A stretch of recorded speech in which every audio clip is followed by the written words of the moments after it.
Mark, are we now live? We're live, Chair. Thank you very much. Okay. Well, welcome everybody to the Calderdale Flood Recovery and Resilience Programme Board. This sunny morning, I say that as a household that was in receipt of the flood warning. Was it Tuesday night? Monday or Tuesday night this week, actually. So I'm very pleased to see that it's dry and sunny this morning.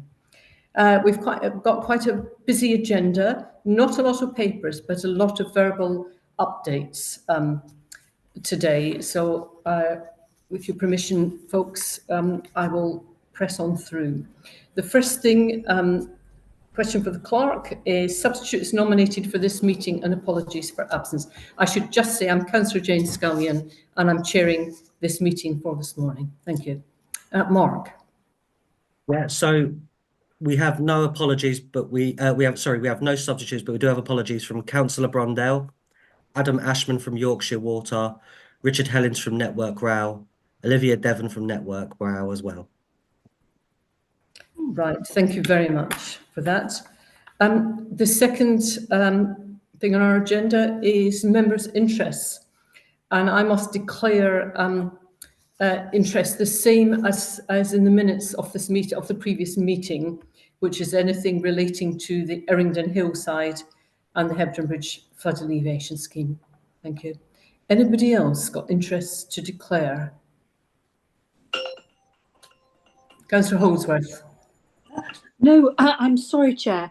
I have no interest to declare, but I've got to take this call. It's somebody coming to clean the carpets. You are excused, of course, important things.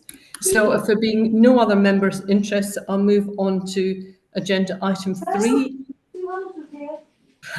And Councillor Holdsworth did not put her mute on before this, so we'll just have to live with... I've done it, Chair. I've done it. We've got that facility. Thank you very much, Mark. Admission of the public. It's not recommended that the public be excluded from the meeting for the consideration of the items of business on this agenda, and I believe we do actually have a public question later on. Item 4, the minutes of the last meeting to be agreed and signed as a correct record. I've had a look through them. December, of course, we're in the middle of the flood risk period. Is there anything from people's reading of those that they want to correct, amend? I'm not seeing anybody indicating, so I will agree those as a true and correct record of the previous meeting. And then we move on, first of all, before we get on to the detail of some of the flooding issues and some of the technical issues, we move on to review of the terms of reference of this board, the programme board. And I think it is always worth, with these boards, particularly where you hope there's some degree of task and finish in it, perhaps not in this case, and there's an overview and oversight, it is always worth reviewing the question of the membership, the question of the terms of reference. Now, which of the officers is going to lead on this? Is it you, Sheila, or is it Adrian? Identify yourself. It will be Adrian, Chair, thank you.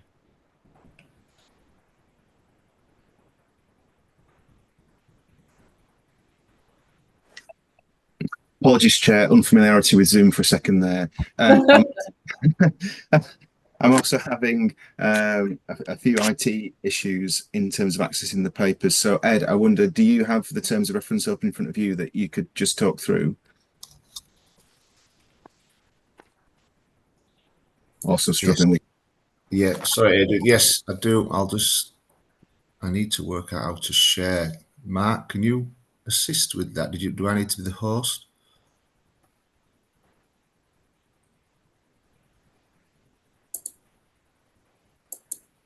My recollection of Zoom, which of course we use less frequently, is that you do have to be the host to share. So let's see if that works. I've made you host now, Ed. Thank you.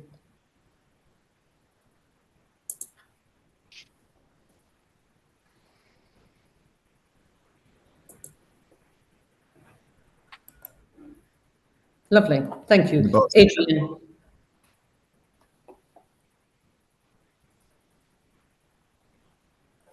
Adrian, can you talk Thank us you. through? Yeah. Apologies there. So again, I don't think there's been any major updates to the terms of reference for some time now. I think you'll see that the headlines there are set out in terms of the board's better understanding the cause of flooding within Calderdale, having that oversight and agreements, the programmes and measures of work needed to mitigate that flood risk, and also looking at the outcomes and performance measures we want to put in place. If I scroll down slightly, Ed, if you're in charge, recently we took the decision that the meeting would move to biannually instead of quarterly. And that in the absence of yourself, leader, that the board would be chaired by the portfolio holder for climate action housing.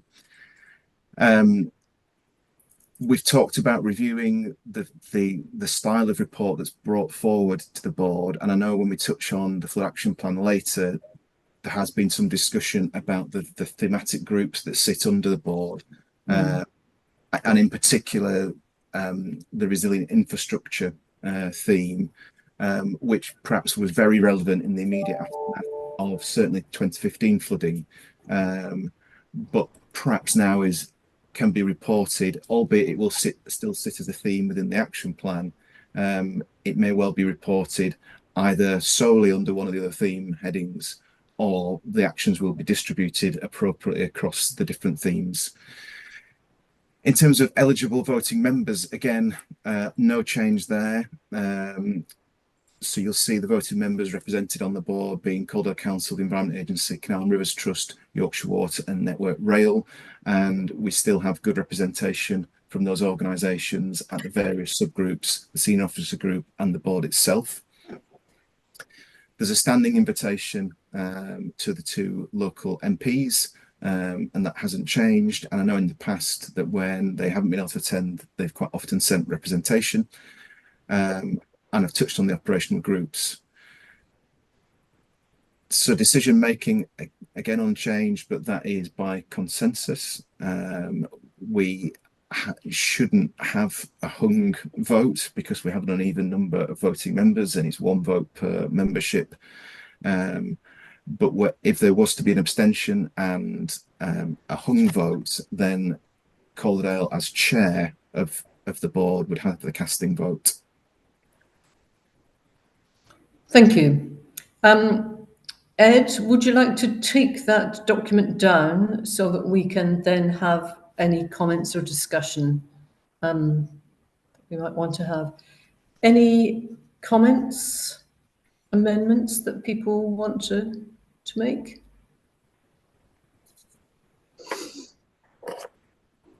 If I may, Chair. Regan. Councillor Dickinson. Thank you, Chair. It's with regard to how we define flooding. Of course, we've got the river flooding to consider as the biggest facet of this. But I'm bringing my ward work here to the table here. In terms of localised flooding, not caused just by the rainfall, but also things like the culverts and this is a direct consequence, it would seem, of building house building higher up the hill, and this is starting to affect definitely two properties further down. Are we going to be widening the scope in terms of this flood resilience to include that sort of indirect drainage, as it were, that for example the culverts provide? Is that part of it? I think that's a question, you're absolutely right to raise it, because it's a question in many people's minds, and I'll ask Adrian for a definitive view in a moment. But there's a phrase that some of the other councils use, which is about living with water, because I think fluvial, the river systems, the surface water, and the other ways in which we manage water within our borough, and indeed wider, because we know that actually what happens further up the catchment does affect us in different ways. So my interpretation, my parsing of flooding there is very much about all of water, of living with water in our borough. But Adrian, you will tell me whether there's a technical definition to be had. I don't believe there is a technical definition, leader. I think for me, and we can look at the wording and just check it is inclusive, but I think we as a board would look at all sources of flooding, and as a council we have a duty to investigate all sources of flooding. The responsibility for that then gets a bit more complicated, but for me the purpose of the board is to have that whole understanding of flood risk. I think living with water is a great catchphrase which we should maybe think about how we might steal with pride, but the flood mechanisms within Calderdale are complicated and quite often interact as well. So I think we do absolutely need to have that overview of all sources and mechanisms. Thank you. I'm not seeing anybody else indicate, so I wonder if we can. Oh, Joe Arnold from the Environment Agency. Joe, quick word. Chair. Yeah, thanks, Chair. I was just following on from what Adrian has said. I mean, the board is underpinned obviously by the flood action plan, which I know will get mentioned later, and that covers all sources of flooding and also covers other things like planning, advice. So yeah, so I think what Adrian said is right, that we will look at the different sources. Thank you. Well, with that clarification, is the board content to agree the slightly revised terms of reference? I'm not seeing MD demurring, so we'll agree that as our new terms of reference. Thank you very much. Item 6 then is the first of our oral reports today, and that's the Flood Risk Reduction and Investment Group. And it's the Environment Agency. Is that you again, Joe? I'll Team be. effort. I will be starting us on. Good morning, Jenny. Good morning. So let me introduce myself. I'm Jenny Cook. I'm the West Yorkshire Flood Risk Manager from the Environment Agency. So we have a presentation to run through with you, and we'll be providing an update on the status of the projects that form our flood defence programme in the Valley. So my colleagues Joe, Christian and Paul will be talking through the projects. I'll then provide an overview of some of the wider works that have been achieved following the 2015 flooding. And then I also want to touch on some of the challenges that we've been working through. And then I'll hand back over to Joe to finish. Thank you. Go for it. Paul, I think we might need to make Paul Swales the administrator of the meeting, if that's okay, and then Paul can share the presentation. Is that okay, Mark? Yeah, Paul's now host. Oh dear, pressure is now on. I know, it's all on you now, Paul.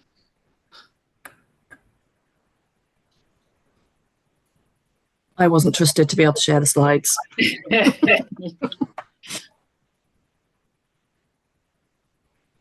Is that working? Yes. Yes. Thank you so much. So, wow. Your introductions.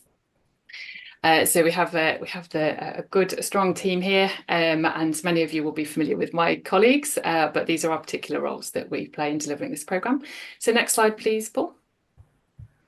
So some of you may be familiar with this map. It is hosted on the Eye of Calderdale. It's a very useful tool to look at the whole of the flood reduction works in the valley. Now, those green spots then highlight the individual capital projects that we're currently working on. So it's a great visual representation. And what you can do is click into those, and then it shows you the status of the project and the teams that are working on it. Now, the value of the programme is approximately £200 to £250 million worth of investment. So post 2015 and the 2020 flooding, the government provided a significant amount of funding support to support this programme of works. Now, an important point here is that it doesn't cover everything that we need. It goes a substantial way, but until the schemes are developed and the costs are better understood, the role of partnership funding is really critical here to deliver everything that we want to achieve in the valley. So we'll move to the specific project updates now. So next slide, please, Paul. Okay, over to you. Thanks, Jenny. Yeah, hi everyone. I'm Paul Swales from the Environment Agency. I'm a senior flood risk advisor, and I lead on a number of the projects throughout the valley. Me, Christian and Joe are going to talk through each of these projects now. We're starting at the top of the catchment. So the first one is Walsden Flood Alleviation Scheme. Walsden has or suffers from flood risk from various sources: Walsden Water, Ramsden Clough, the Rochdale Canal, and surface water. The project is aiming to better protect nearly 100 properties. We do have a preferred solution now, which really is a suite of interventions due to the various sources of flood risk. So they include wall raising and strengthening along Walsden Water, storage at Scott Street, recreational ground, improved drainage infrastructure, and then an additional capacity to the culvert that runs from Unity Street beneath Hollins Mill. We're currently developing the outline business case, which is related to the preferred option.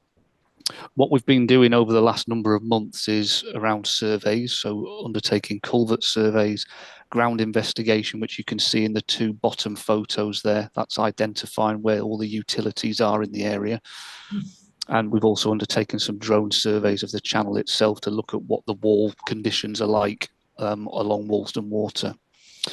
And the main bit of work that's ongoing now, all those surveys that we've been undertaking are informing our preferred option. And we're investigating the main source of flood risk, which we've worked out from our modelling, is the culvert downstream of Bridge 96, which is Bridge 96, the infamous rail bridge, which you can see in the top left photo. The main source of flooding is the culvert backing up and then flooding the railway. So we're looking at different options to increase the capacity of that culvert. Moving a little bit further downstream, we've got Walsden Water Improvement Project, which you may not recognise the name, but this was formerly called Backwaterloo. So this is a scour and erosion issue that's been ongoing for some time now behind Backwaterloo cottages on Walsden Water. In the past, we've put in rock armour, so you can see in the top photo there, that's rock armour, essentially large rock to try and prevent erosion and scour to the riverbed and the channel sides. But this isn't working, so now we're looking at a long-term solution to stop that scour, because in places the river channel is decreased by 2 meters in some places, which is phenomenal due to the velocity of the water. So again, we're developing what we call the outline business case. We do now have a preferred option, and that will provide long-term solution to the erosion. And it's going to be a series of mini weirs and also concrete line channel, and that will slow the water course, or the velocity and flow of the water course, to reduce that scour. So what we're doing at the minute is undertaking modelling work to ensure that preferred option that we now have doesn't increase flood risk to the properties and flood risk downstream, and also doesn't increase flow downstream. And you may have seen recently we've been undertaking further, once we'd finished the ground investigation at Walsden Water in Walsden, we moved down to Backwaterloo to undertake surveys. I think they're ongoing at the moment. This is one of our completed projects, again, moving further downstream again, Shorewood Road, Todmorden. This was completed last year, end of last year, November 23. There's a picture there of the completed legato block wall, sort of an L-shaped unit, goes behind that garage that you can see, and it ties into high ground, and downstream on the right-hand side of the photo, it ties into an existing highway wall, and that better protects 17 properties from flood risk from the River Calder. Again, moving further downstream, we've got Callis Bridge. This suffers from flood risk from various sources: the River Calder, surface water, sewer, and the Rochdale Canal. It's got a long history of flooding. There was an Environment Agency-led scheme completed back in 2003, but that only reduced risk from the River Calder. So now we're looking at a solution or a scheme that will better protect from all sources of flood risk. This is quite early stages compared to the other projects I've previously mentioned. So it's sort of pre-business case or strategic outline business case stage. But what we have been doing is trying to work out if we do have a potential scheme to move forward. And I'm pleased to say I think we do, because we've had our consultants undertake what we call a high-level economic report to look at, are there plenty of benefits in the area to develop this project? And it turns out that there are, which is great. So next I'm going to be developing what what we call a project summary report to take to one of our internal boards to get the approval to move on to the next stage, which is a strategic outline business case. Concurrently, my colleagues in data and evidence have been successful in obtaining funding to undertake modelling, because we need to update our modelling in this area, which saves the Calais Bridge project money, which is great, and they can undertake this work, which we will then use as part of the project to develop options for Calais Bridge to reduce flood risk. And I will hand now over to Christian. Thank you. Thanks, Paul. So, yeah, I'm Christian Merriman. Similar to Paul, I'm a senior flood risk advisor at the EA, working on a number of projects in the Calder Valley. So in terms of the reservoirs project, this project is looking at the opportunity for longer term reservoir storage in the group of 6 reservoirs at the top of Hebden Water, and investigating the engineering principles that we need to implement to formalise a longer term drawdown of those reservoirs. So the project is continuing to develop towards the outline business case, which will set out the justification and proposals for that long term option to manage those group of reservoirs for flood risk management. Yorkshire Water have developed a scope for the modelling work, which will help understand how those proposed reservoir drawdowns for flood risk will impact on water resource requirements both now and in the future. The modelling will look at a series of storm return periods and the outputs, impacts and benefits of those different percentage drawdowns to inform the optimum drawdown that provides the best balance of risks and impacts and the benefits delivered as well. Those outputs from that workstream will then be collated, and that will produce our outline business case, which we need to take this project to that next phase.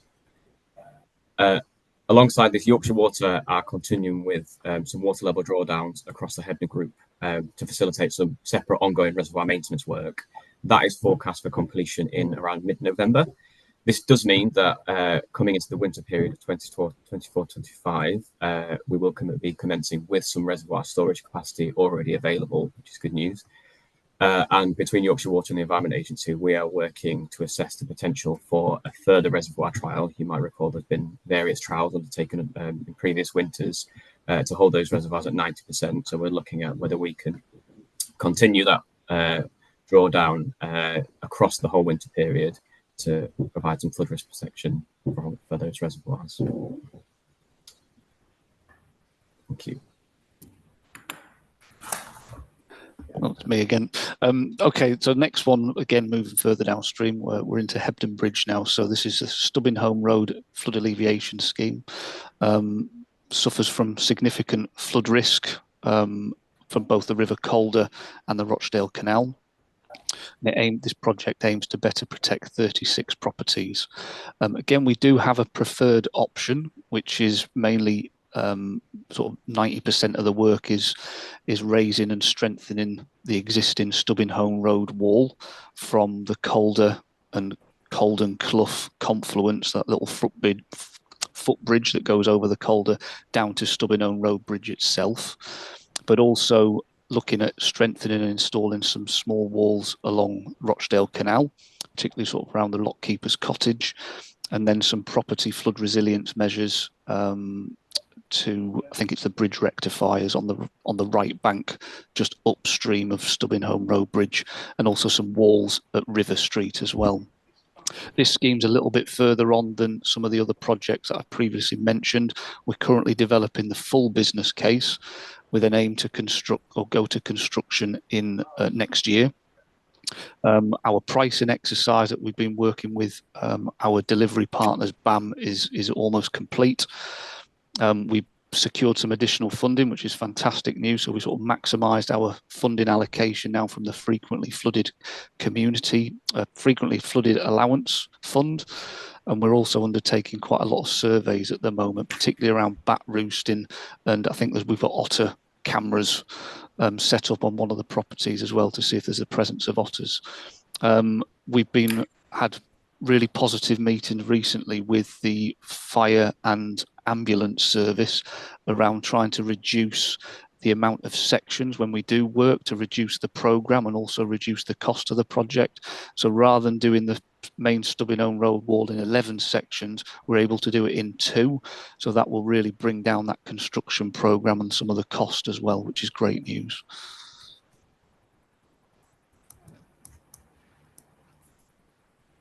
Thank you.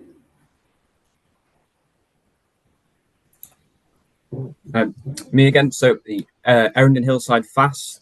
So just as an overview, so this is primarily, well, is a surface water scheme looking at better protecting 66 properties from flooding from the Erindon Hillside.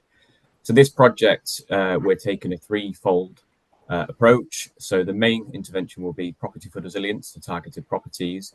And we've also developed some highway surface water interventions, which are essentially formalising some of the interventions that the flood warden's already put in place to try and slow the flow, get it into the drainage system and stop the volume of water that currently affects the properties, both on Erindon Hillside and the flows that come over Hebburn Bridge towards Market Street and Hebburn Bridge. We're also looking at developing some natural flood management opportunities for this project. So really good news for the Erindon scheme. Our full business case for the Erindon Hillside project, which also includes the Hebburn Bridge Canal overflow, has now been assured by our National Project Assurance Service. And following that, it has received financial scheme of delegation approval to spend. This project is now moving into the delivery phase. And commencement of this will mark the start of the next phase of works to reduce flood risk for the community in Hebburn Bridge. So in partnership with Calderdale Council, we've developed the designs for those highways interventions. Those interventions will be delivered by Calderdale Council, and those interventions will be at Palace House Road, Shelf Road, Horsholden New Road and Hebburn. And we're anticipating that some of that work will be starting this autumn. Alongside that, the Environment Agency, we're continuing to engage with properties on Erindon we've identified as eligible for property flood resilience measures as part of the scheme. And following those conversations, we will be undertaking property surveys at each property, and that will inform what measures at each property will be suitable. So we'll have a bespoke package of works for each property to deliver those PFR measures. So we're currently in the process of developing that scope for that survey contractor to go out and carry that work out. Alongside that, as I said, as part of the project, ourselves and Calderdale Council will be working together to develop some potential opportunities with landowners on Erindon Hillside to deliver some natural flood management measures to help slow some of the flow of surface water that comes off there. So these measures will further complement some of the natural flood management measures that have already been delivered by landowners via the Calderdale Landowner Grant Scheme. With regards to the canal overflow, the planning application has now been approved by Calderdale Council, and we're working with BAM Nuttall, our contractor, to plan delivery of the canal overflow with construction commencement targeted for spring next year. And alongside that, ourselves, Calderdale Council and Canal Rivers Trust are working together to finalise the tripartite agreement we need to formalise the future maintenance works of the canal overflow following its construction completion. Thanks, Paul.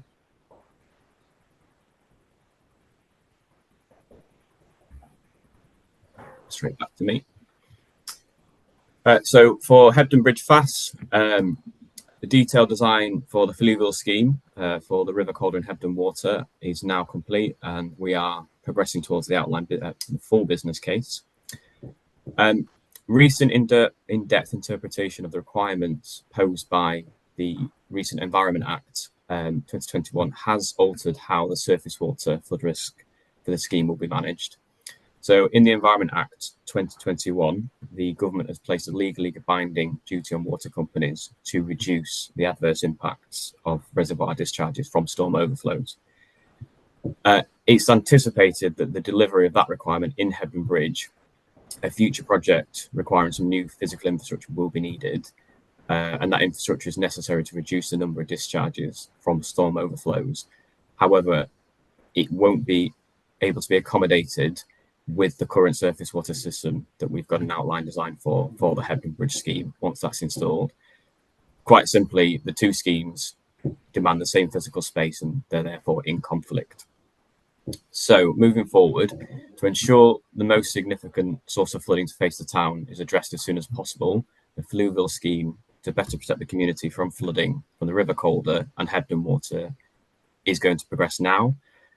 Alongside the fluvial scheme, we'll also be exploring potential alternative opportunities, such as property flood resilience and attenuation measures to reduce surface water flood risk for those residential and commercial properties directly affected. So this will be similar to the property flood resilience scheme, which we're successfully progressing for Errington Hillside. Between ourselves, Calderdale Council, Yorkshire Water and other project partners will continue to work together to assess the opportunities and consider the development of a future holistic surface water scheme that will incorporate both the requirements of the Environment Act and will deliver a more sustainable longer-term surface water solution. And by taking this phased approach now, we'll be able to reduce the level of disruption that will be experienced by the businesses and the residents, both in this first phase of fluvial delivery and also in any future works that will be progressed. So progressing the fluvial scheme now, BAM Nuttall, our construction contractor, they're continuing to develop the construction methodology and will be undertaking some further investigations across the town to reduce the potential for risk during construction. As part of BAM's investigation works, you'll be seeing some more ground penetrating radar surveys undertaken in the town later this year. And we'll also be holding some discussions with some of the directly affected residents, property and asset owners to understand some of the access and constraints, and that will all be built into the methodology and programme. So following development of that feasibility, of a feasible construction methodology, we're expecting to have a draft detailed construction programme in early 2025. So we'll be able to start having those conversations with the community directly affected properties about exactly when we anticipate coming into those areas to deliver works in their spaces. Environmental surveys, they've continued across the last month. So that's included bats, breeding birds, otters, kingfisher surveys, and that's all to gather baseline data to inform our environmental impact assessment for the planning application. Site visits have also been held with historic stakeholders, Calderdale conservation officers and Historic England to discuss the proposals for improving fish passage on both the Calder and Hebden water and the interaction with the existing in-channel structures such as the weirs. These measures will be required as part of the scheme to make sure we meet our Water Framework Directive requirements. Options appraisal for our biodiversity net gain opportunities has also continued. That's in collaboration with the Calder Rivers Trust, and they've been commissioned to identify some of the riverine enhancement opportunities, and the work also continues to secure off-site biodiversity net gain terrestrial habitat units, and we're having discussions with various landowners to secure some of those sites. So planning submission for this Hebden Bridgetown Centre works, that's currently forecast for spring of 2025. We will have a community information event prior to that to showcase the proposals. But in the meantime, public can also visit our Flood Information Centre on Mondays and Fridays to speak to the project teams. And we are currently investigating opportunities to undertake some pre-construction preparation work following the approval of planning later in 2025, with the main construction of the scheme targeted to commence in 2026. Thank you very much, Christian. Let's just pause there. I'm going to take Councillor Lee in a minute. I was going to ask you to pause to clarify my own understanding in terms of what you have outlined there, because in terms of the schemes that you've gone through, I think we're very familiar with them and the stages thus far with the other schemes. What you're describing here is, let me just clarify that I have properly understood this, that there's a separation, as it were, of the fluvial and the surface water schemes, and partly that is to do with the 2021 Environment Act in terms of the work on reducing discharges, sewage discharges, which we all would agree, I think, is a very good thing. So that there's a separation of those two schemes and a reconsideration, really, of how those interact with each other, particularly within that constrained area of Hebden Bridge. And therefore, that means the things that you've gone through and spoken to on that slide, there are further works and preparatory and modelling works that have to be done. Can I just check? That's my understanding of what you've just said in relation to that. I'm going to bring the other councillors in a second. Yeah, so I think to summarise, our plan at the moment is to progress with the fluvial scheme. So the main source of flooding is from Hebden Water and the River Calder. So we will progress with that to planning alongside the canal overflow which we've already got planning permission for. In the interim, surface water, we'll be looking at delivering the property flood resilience measures. So we know which properties are at risk of surface water flooding. So similar to Errington Hillside, we're going to be exploring whether we can use some property flood resilience, some bespoke measures for each of those properties to make sure that they are resilient to any surface water flow coming off the hillsides. We're also going to be looking at whether there's any potential attenuation on the hillsides we can use in the interim. Future surface water works, I think essentially Yorkshire Water will have some funding in one of their future AMP periods to tackle the combined sewer overflow issue. So we will be looking at, as a partnership, as part of that future project, we will be committing to looking at whether we can deliver a combined scheme that addresses both the surface water and the combined sewer overflow system in the future. At the moment, I don't know what that would look like or exactly kind of when that would be delivered. But essentially that will kind of be a later phase project to continue looking at surface water flood risk. Thank you. I'm good. Thank you. I'm going to bring Councillor Lee, Councillor Holsworth, and then former councillor, now MP, Councillor Fenton Glynn in that order. Stephen, Councillor Lee. Thank you, Chair. I've got 3 questions, Chair. Perhaps I should ask each of them, and then the various people that have delivered the presentations can answer them. Go for it. Ask the 3 at once, and then I'll ask the officers to come in. Yeah, thank you. So the first one was on walls. Oh, and incidentally, I'm very impressed with the presentation. It was smashing. First one, Walston. The infamous railway bridge was mentioned, and there was some indication that consideration was being given to increasing the volume that can get under the bridge. I'm just interested to know what various efforts are to do that. It looked fairly constricted. Incidentally, around about that time, I noticed that one of the cars in the floodwater had an L plate on, and I wondered if maybe that's part of the driving test locally, driving in floods. But anyway, thank you. Next question. Question 2. The progress on reservoirs to me seems slow. Now, that's not an allegation. It just seems slow because I've been really very interested in the reservoir project for years now. So it referred to deadline for outline business case, but I don't think it mentioned an actual date. So that would be useful if possible. And I admit I might have missed it. And number 3, generally to complement all of these excellent schemes, have engineers as a routine examination plan examined all the drains and culverts and I call them grids, things that take water away under control conditions have in the past been blocked, and that's caused excess surface water going out elsewhere. Is there a regular programme of planned maintenance for all of those outlets? Thank you, Chair. Okay. Thank you. I'm just wondering whether I should take Councillor Holsworth and Josh Fenton Glynn next and just round up all the questions together. And then I'm going to come to the Environment Agency folk and Adrian and distribute the answers between them because we'll be to different people. Sue, Councillor Holsworth. Let's have Thank you, Chair. Couple of very quick questions. Callis Bridge, is there a timeline for when that work might be completed? And secondly, I was interested in the point made about natural flood management going to take place on Errington Hillside.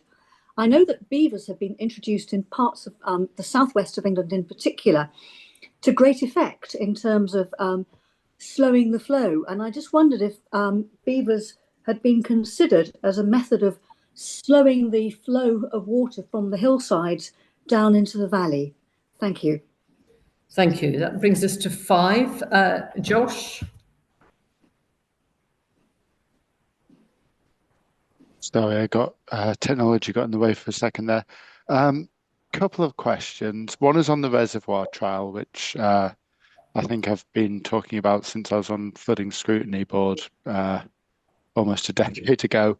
I'm just wondering, why is it still a trial? Is it just a term of art so that they don't have to commit to doing it long term, or is it a trial because there's something that they don't yet know about it?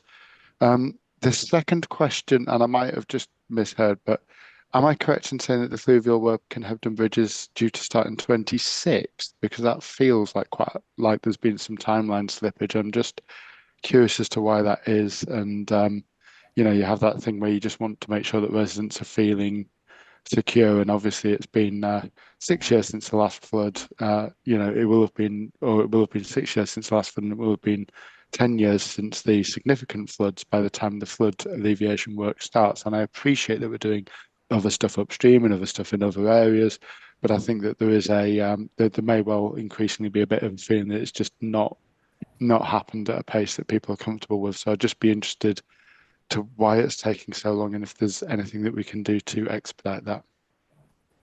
Thank you. Thank you for those questions. I've got 1, 2, 3, 4, 5, 6, 7 questions. Officers, I think I'm going to come to you, Paul, to distribute those. And then the first on the list was Walsden. Excellent. Yeah, I was primed and ready for that one. Thank you, Councillor Lee. So, with regards to the infamous Bridge 96, you're right. It is heavily constrained, and we've worked with Network Rail over the past number of years now to look at potential options to alter that bridge. However, a railway line needs to be flat, and we can't raise it. We were thinking about taking out the central pier, but ultimately what we found is the modelling that we've undertaken, which has been really tricky to do because of all the various sources that we've talked about, is that the source of flood risk, or the main source of flood risk, particularly to Bridge 96 and some other properties, is the culvert downstream. So where it goes from open channel into culvert, which is at Square Road or / Unity Street, that's where it backs up. The culvert's it gets smaller actually as you go through the culvert, and it backs up there. The sheer volume just backs up and floods the railway line.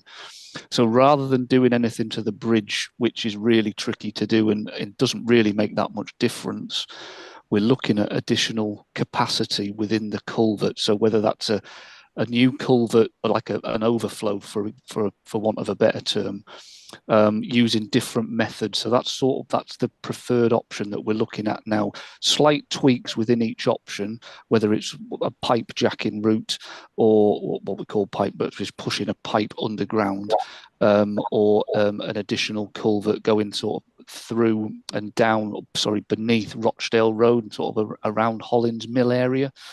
So that's what we're doing at the minute for that. I hope that answers that question. Thank you. The next questions, I've got a question from Councillor Lee about reservoirs, and also the question from Josh Fenton Glynn regarding reservoirs. I wonder if somebody could take those two together. Paul, who do you want to field for that? Is it Christian, perhaps, or Jenny? Yeah, thank you. Oh, Jenny. So I know this is frustrating. It is a project that's been long in development. It is to do with ensuring that there is sufficient water in the system to meet, the community's requirements. So there is quite a complex bit of sort of water modelling that needs to take place within Yorkshire Water. Now, Emma, I appreciate, this, we've had a quick exchange and we haven't got the right individuals quite on the call actually to be able to answer in too much detail. But the nub of this is, we know that this works. We know that there is benefit. We are all, working towards that goal. What we need to make sure is that we've got the evidence base based on the climate change predictions to ensure that we are not causing a detriment elsewhere in terms of what the community needs around the water supply. Okay, so it's working through those details, which is taking the time, and that's quite a specialist bit of modelling. Now we have that commitment within Yorkshire Water to undertake that piece of work, but unfortunately, this is just taking a bit of time to work through. I do appreciate that's not what you want to hear, but the key thing is we're all still working towards this and trying.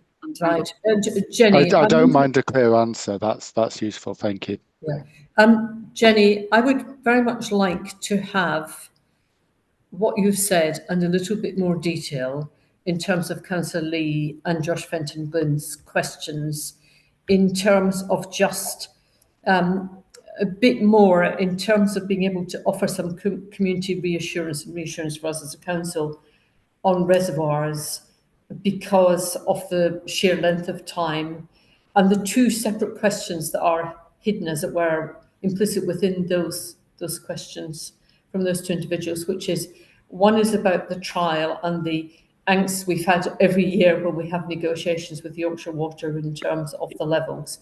And the second thing really is the question that Christian touched upon in terms of raising and managing capacity within. So two separate things, what we do each year and the management of that, and 90%. And the second thing is the question of additional capacity. Would really appreciate a written response with what you've said. That'd be very helpful. Thank you. Jerry, could I just add to that, please? I endorse all your comments. Is it Jenny that answered? Yes. This isn't an allegation, as I said earlier, but this has been going on literally for years.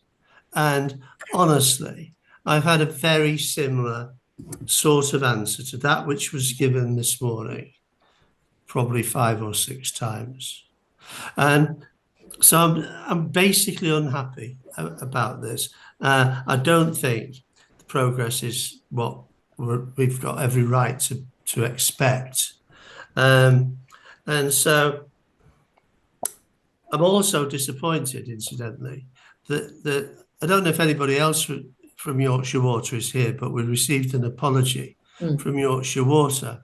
And Jane, you'll know that I complained similarly about highways at another meeting that we have, not being present when it's an essential part of what we do.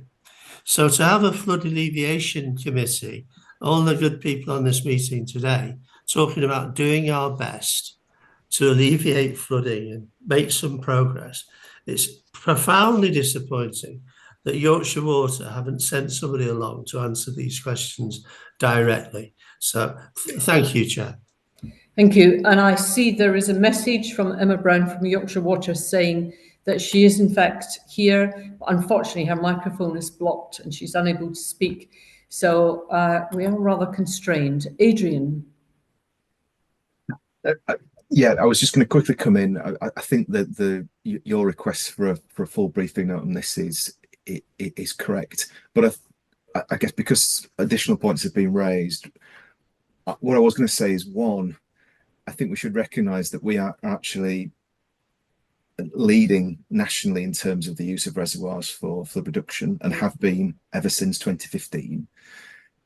Picking up on Jenny's point, the modelling is very clear that from a flood risk perspective, there is a clear benefit of drawing down the reservoirs. But as we've discussed, there is a tension between managing flood risk and water supply, which Yorkshire Water are particularly aware of. But there is a willingness on partners to make this work.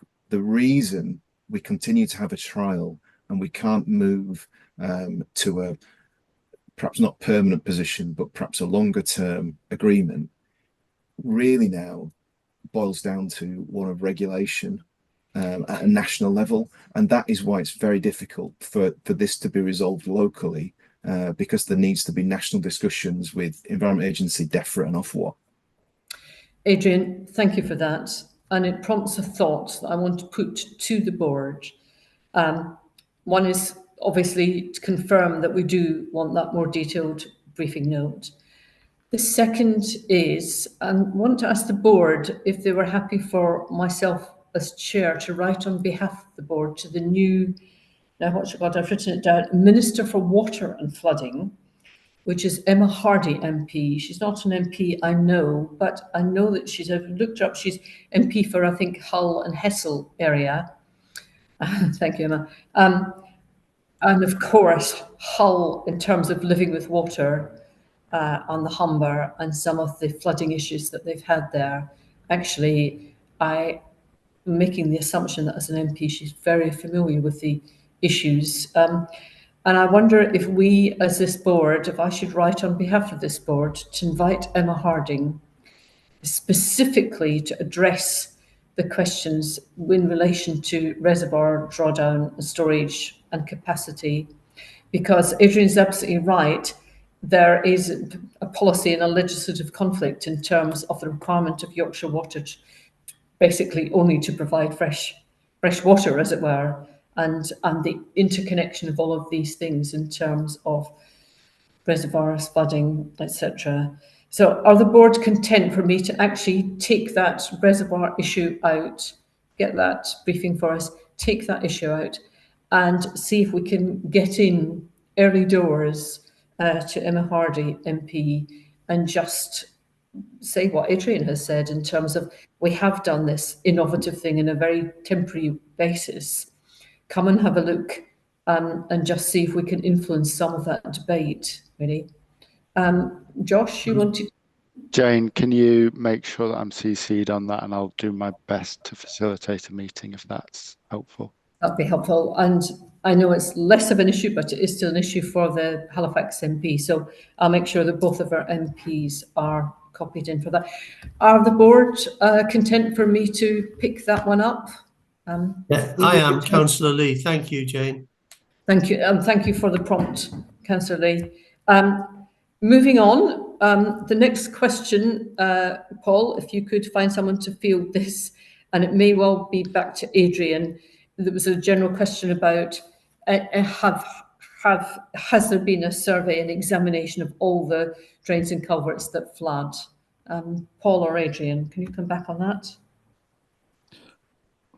Yeah, I would have thought it'd be Adrian to lead this one.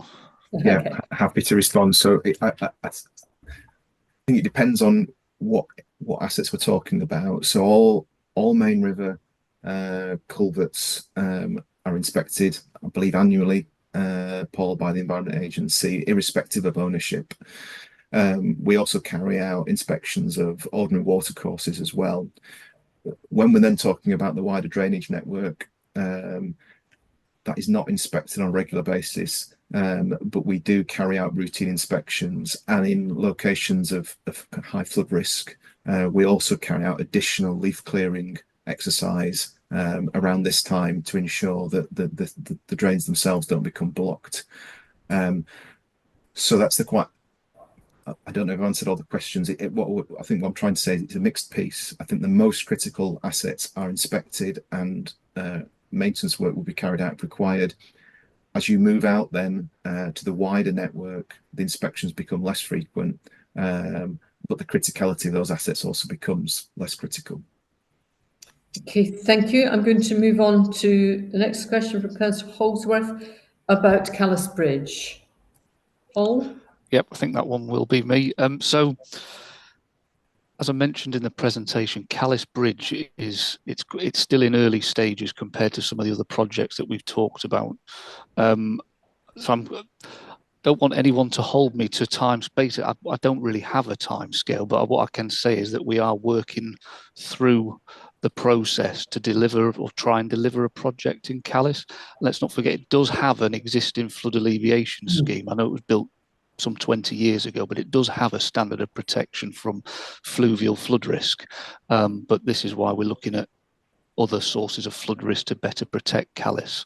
I can't promise that will be a scheme, but we're going to look at all options to see if we can improve the protection to Callis. So a bit of a wishy-washy answer, I know, but I'd be reluctant to give you we are going to start construction in this particular year, because I think it's too early to tell. But like I say, we're investigating all options, or we will be when we get some approval to spend some money. I hope that helps. Thank you. We might be critical of that answer, but it was very, very honest. Thank you. And I guess one of the difficulties in this civic engineering technical world is that some money does get wasted in a sense, and that not everything works. Water is hard to manage, as we've discovered. And we don't want to waste money. So the modelling and the technical design does have to be done in advance. But I think anybody who ever lives, works, or traverses the Calder Valley, the Upper Calder Valley, does actually want to see an answer to the Calais Bridge problem. I've often called it in these meetings the canary in the mine, because the first thing you ask is, what's Calais Bridge looking like? Because that's a herald for what else is likely to happen very shortly elsewhere. Thank you. The next question was about natural flood management, and indeed the very topical question of the use of beavers in water management system. Paul, that one for you. I think one of my colleagues is going to answer that one. Jenny? Well, I'll just jump in from an Errington perspective for a second, because I'm not sure whether the question was specifically about whether we were looking at beavers on Errington. So the way we are proposing to deliver the natural flood management on Errington Hillside will be via the Calderdale Landowner Grant Scheme. So we've identified with Calderdale a number of landowners that we would like to work with. So Calderdale will be getting in touch with them ahead of the next Landowner Grant Scheme application call to see if they will be willing to work with ourselves to develop some opportunities. I anticipate that a lot of it will be similar to what's already happened on the hillside, so potentially some attenuation ponds, leaky dams, tree planting, maybe some trenching and hedgerows. Pretty much all of the surface water in Errington Hillside, all the flood risk from the Errington Hillside is surface water flooding, and maybe some flood risk from some of the land drainage up there. So I'm not sure that beavers on Errington would be an appropriate or effective solution, but there are definitely other areas within the Calder Valley that it would lend itself to, and I imagine that Joe would have a bit more information on if it's being trialled anywhere else in the Calder Valley. Thank you very much. Thank you. Certainly, water engineers I've spoken to are saying, that beavers aren't necessarily suitable, but certainly interesting one to watch elsewhere in Devon and other places. And I hope that Environment Agency and others are looking to see whether there is any suitability of those kind of natural solutions. Emma, you're back and you're going to speak to us. I'm back, and I'm so sorry. We don't use Zoom very often, and it was refusing to allow me to use my microphone. So I just wanted to come back and address those points on reservoirs. Sorry, it did take me a couple of minutes to be able to rejoin, so apologies to kind of interject at potentially an inappropriate moment. Just very briefly, because we have agreed to have a written briefing on that and some other things. So just very quick highlights. Absolutely. So I think just to agree with all the comments that are made, obviously it's an incredibly delicate balance to look at how we utilise our reservoirs, both for obviously drinking water and water security, and then how we balance that with the opportunity they provide for flood risk management. So I guess it was just to confirm that, yes, of course, we can provide a full written statement and appreciate the offer from the local MP to kind of meet with his office and take him through that in detail. So thank you. Yes, we've actually got two MPs within the area covered by Calderdale Council, so I will also include the Halifax MP. Thank you. Thank you. I've got one final, sorry, Councillor Lee. Thank you, Chair. Just on that one, could we also request Yorkshire Water to give the whole case, talk about and tell us in finite terms what the leakage is from their water system, because their obligation to provide drinking water depends on getting the drinking water to the people that want to drink water or do other things with it. And there's a massive leakage problem in Yorkshire Water area. I believe I know what the numbers are, but I'd like to hear it firsthand, because while that system is leaking, the attenuation of flooding risk with reservoirs is severely compromised, because you have to hold the reservoirs at a much higher level to compensate for the leaks. So I would appreciate a proper, comprehensive answer on this. We all know the problems. Year after year, we're hearing about aspirations and a restatement of the problems. And for me, at least, it isn't good enough. Thank you. Thank you, Councillor Lee, and it is indeed a well-trodden path. Thank you. And Emma's taken a note of that. The final question, Josh Fenton Quinn, you're asking for further clarification. Indeed, I think we're all concerned about this in terms of dates in the Hebden Bridge FAS, which is the slide that we're on at the moment. Paul, do you want to take that one? Unfortunately, now I'm going to Teflon shoulder this one across to possibly Jenny. Yeah, that's right. Yeah, thank you, Paul. Thank you, Leader. So, yeah, absolutely. We're coming up to the 10-year anniversary of the dreadful 2015 flooding, and it is an item that we need to address. Now, I do have in the next couple of slides, once we complete the run through of the programme, I do have a slide that actually focuses on this to give an explanation for some of the challenges that we've been working through. So if you're happy to leave. Okay, shall we press on through the slides? Hold discussion until the end. Josh. Yeah, I mean, I guess the thing that I need to hear, Jenny, if this is okay, is just whether people in Hebden Bridge are yet safer than they were from a lot of raining. And I know that the natural flood management makes a difference, but in terms of that hard infrastructure, that's the assurance I think I need to be able to take back. So if you could think about that in the next couple of slides, that'd be helpful. Yeah, thank you. Okay, we'll press on with the slides then. Thank you. Thank you, Chair. So it's me again. So again, moving further downstream, we'll talk a little bit more positively about some completed schemes now. So this was, again, most of you are well aware of the Mythenroyd project, completed now, I think 3 years ago. It seems like a lifetime ago now. Better protecting the village, nearly 400 properties better protected from the River Calder, Cragbrook and the canal. Yeah, and it's improved that standard of protection to the village up to a 1 in 50 year standard of protection, and it's been place changing. You go through Mythenroyd now and it's a completely different feel and looks completely different and for the better, in my opinion. And within Mythenroyd itself, we've also just completed another project. So this is the school, Burnley Road Academy Primary School, and this has been funded by the Department for Education, and this is wholly property flood resilience measures, so a suite of measures sort of adding that secondary defence to the school now, which has been devastated in the past from flooding. So it's not only benefiting from the Mythenroyd project, so the walls alongside Burnley Road, but now it's got flood doors, flood gates, barriers, air brick covers, pointing works, internal, external pumps, you name it, this school's got it now. We've tested every gate and barrier now bar one, and I'm thankfully pleased to say that they've all passed successfully, but we'll be undertaking the final main gate during October half term. So, and I think they did install them. I think they've had a bit of a dry run and it took about half an hour to install all measures for the school, so which is fantastic in a rapid responding catchment. And then another one from me is Sorby Bridge. This is, again, moving further downstream.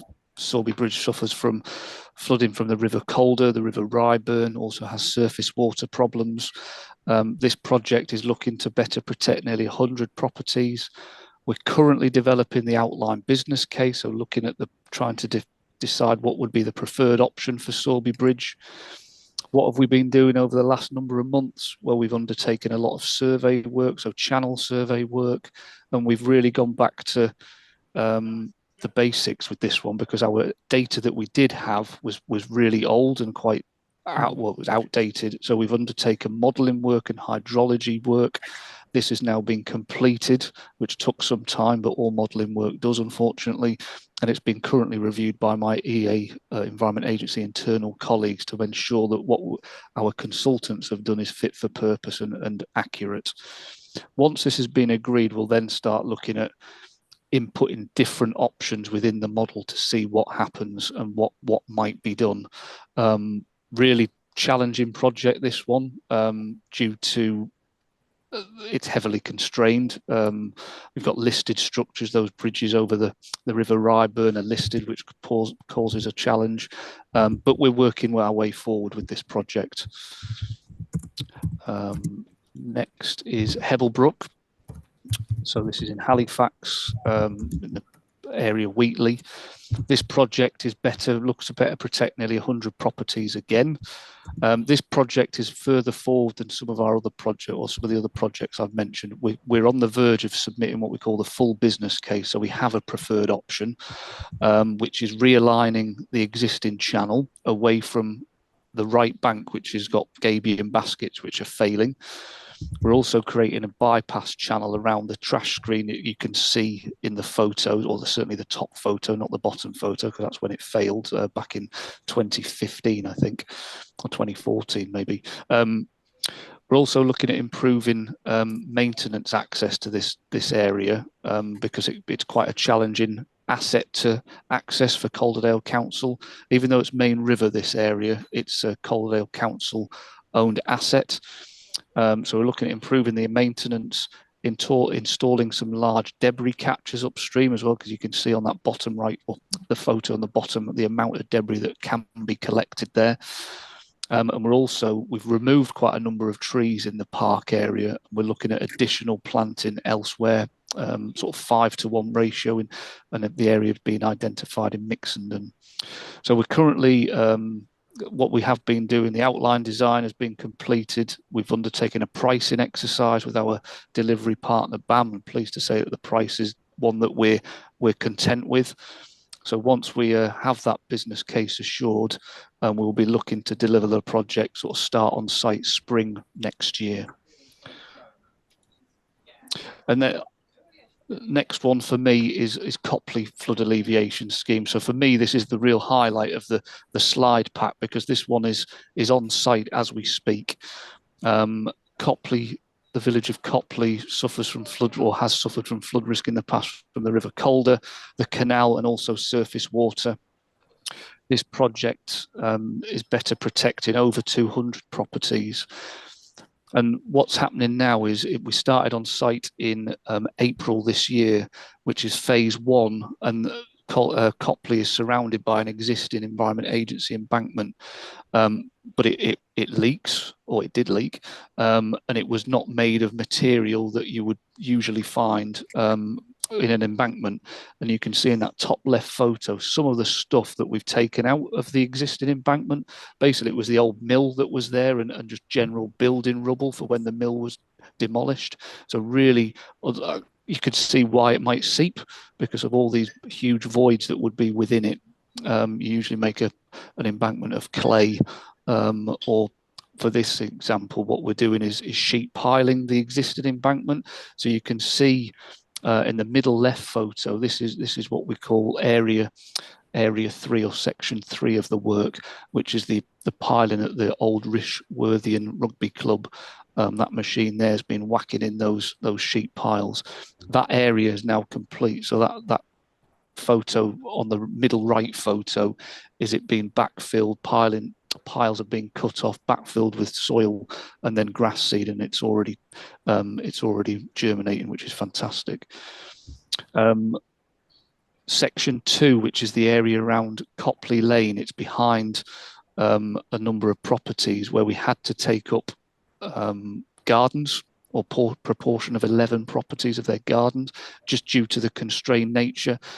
We had to extend the existing embankment to get those machines on. So you can see the bottom left photo is the machine. The orange machine is the one that lifts the piles. And then that blue machine is what we call the Geekin hydraulic press. So because we're in and around residential area, we didn't want to use a method that would be really noisy. So this is one that pushes the piles in. It sort of feeds them. The crane feeds them into that blue one, and it pushes them down. And I've been on site when it's there, and it is really quiet, surprising. I thought it might have some noise, but it's been a method that I think we would look to use elsewhere in the valley if we need to do piling work. So section 2 is done. We're now beginning to hand back gardens to properties, which is great news for them. And then we're working our way upstream around section 1, which is up to the railway viaduct. And we're hopeful that this phase 1 will be complete in February next year. And then phases 2 and 3 will commence after that, maybe sometime after that, but around looking to install a canal overflow, which would reduce the flood risk to Copley Village from surface water and the canal. And then we're also looking at improving some drainage at Copley Cricket Club to stop water staying on the Copley Cricket ground, flowing through the existing railway embankment and into properties. So we try and improve the drainage from the cricket ground back into the River Calder. Now I'm handing over to Joe. Well, thanks, Paul. I don't think I've been so quiet in a meeting for a long time. So the last couple of slides are schemes that I'm leading on. The first one being Park Road, Elland.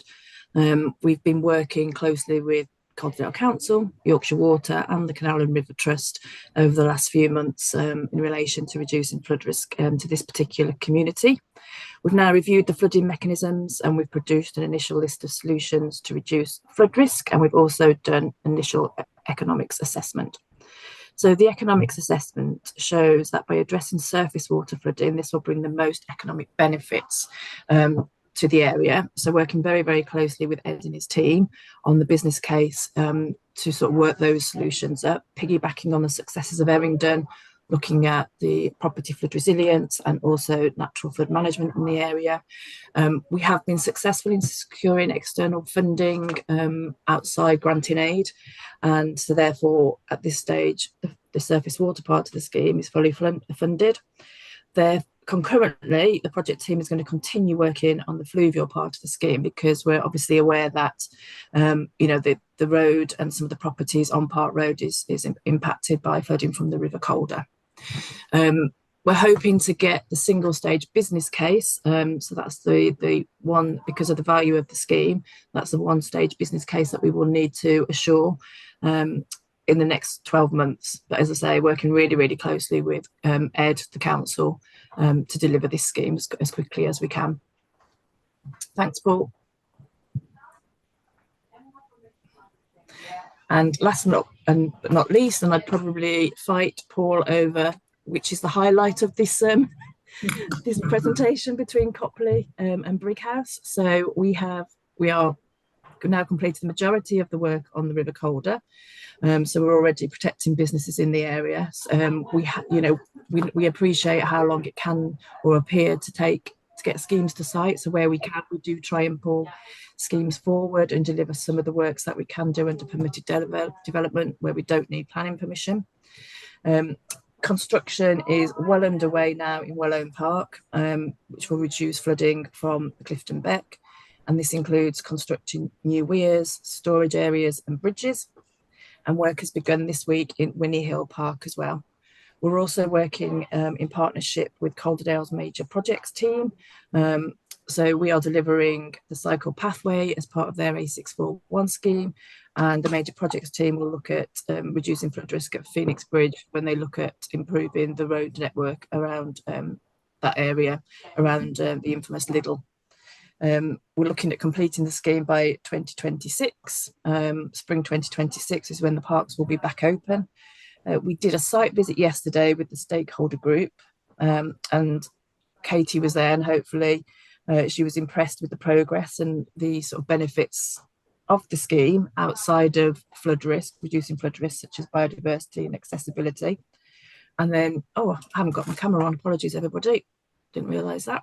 And when the scheme's completed, it will better protect over 400 properties, both residential and businesses. And that was short and sweet. Thank you. The last few slides, Paul. Yes, thank you. So I will be taking these. So we're nearly at the end of our update. So thank you, team, for the update of where we are with the projects. So just before I touch on some of the challenges, I do think it's important to highlight some of the wider work that's been achieved since 2015. So post the 2015 floods, the Environment Agency led on the development of the Calderdale Flood Action Plan, along with CNVC, Yorkshire Water, Network Rail and other key members of the community. So as you know, this Flood Action Plan sets out the actions that the partnership will take to recover from past floods, reduce the impact of flooding and build resilience for future events. Now, this plan is a dynamic document. It's undergone multiple updates to incorporate completed, revised and new actions. And it's recently been relaunched on the Eye of Calderdale, so that may be covered later in this morning's business. Paul, can you switch to the next slide, actually, please? Sorry, these slides are in slightly the wrong order. Here we go. So just as I talk through, so I just wanted to leave this infographic slide on the screen for you to have a look through.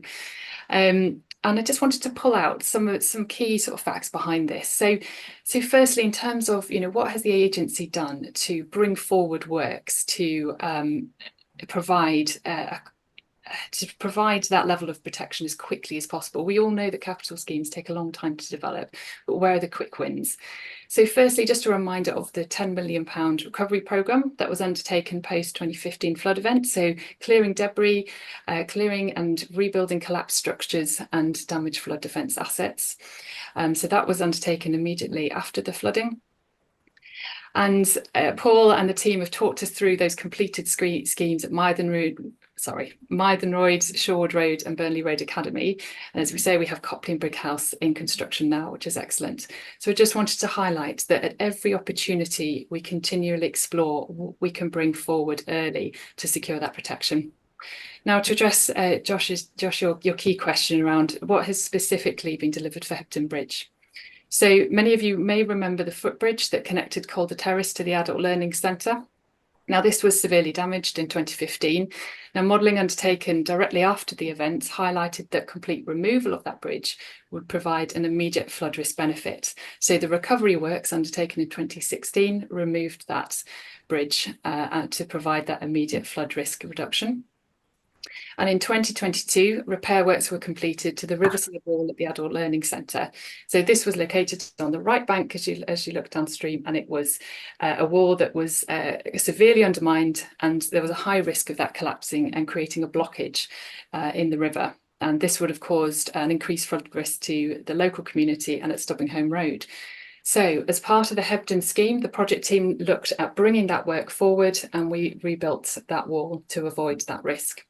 What we also did is relocate the flood siren as well. And those of you will remember, it was located sort of precariously on the edge. So we installed a new flood warning siren and set that back to a safer location.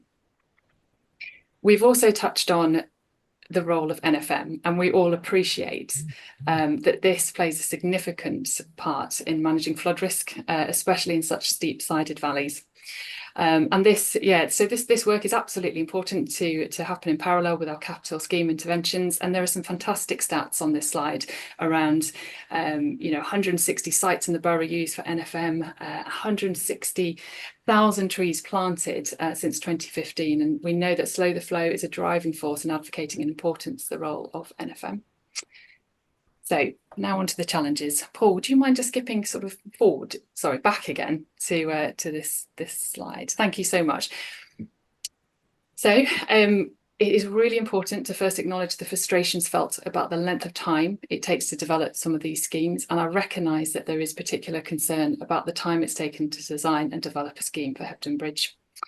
These are complex schemes for a number of reasons, and I know that there isn't sufficient time today to go through all of this in a high level of detail. Yeah. But I would like to touch on a few areas just to give a flavour of some of the complexities that the project teams are working through. So firstly, the technical challenges. Now, we all know that we're working in a highly constrained environment. A simplistic solution to managing flood risk would to make space for that water, to double, to triple the capacity of the channel. Now, in the constrained urban environment of Hebden Bridge, we cannot do that. That is not an option. So the scheme needs to be sensitively designed around the community, around the buildings that are in place, working with the heritage constrictions that are in place as well. This does take time. Now, there are no current formal flood defences through Hebden Bridge. Each aspect of the River Calder and Hebden Water is lined by businesses or residential infrastructure. So a bespoke design is needed to work with that infrastructure in place to provide a robust flood risk structure that also takes into consideration the local needs and the ongoing uses of those properties. So whilst we talk about a Hebden scheme, there are multiple sort of mini projects actually that when you break it down that need to be designed. This also means that there is minimal opportunity for economies of scale. So it's not like building in a rural environment where we may have hundreds of meters of flood embankments. There's one design and there's opportunity for economies of scale through bulk purchase of earth embankment material, etc. In Hebden Bridge, every 5 to 10 to 15 linear meters of design requires a different solution, a different design, different material, different equipment, construction technique, and temporary works. It's really challenging. The legislative challenges. We are working through some quite significant clashes. Christian has highlighted the changes to the Environmental Act and the impact that this has had on Yorkshire Water, their priorities and what they're able to draw income into. This project is now adapting to that change. If we move from strategic to local challenges, Packhorse Bridge, for example, dating back to 1510, we all know, beautiful ancient scheduled monuments, really tight restrictions about what you can and cannot do around that structure. We have the wavy steps. They are really at the heart of Hebden Bridge and a really important part of community life for people to stay connected to the river.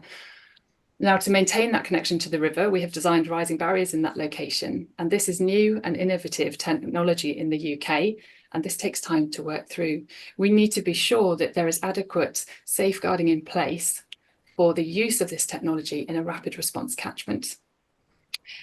And even the tie-in at this location for rising barriers, how do we tie that into Packhorse Bridge, which actually, you can't tie into that structure. So even what should be a simplistic join between two different types of linear defences is really complex.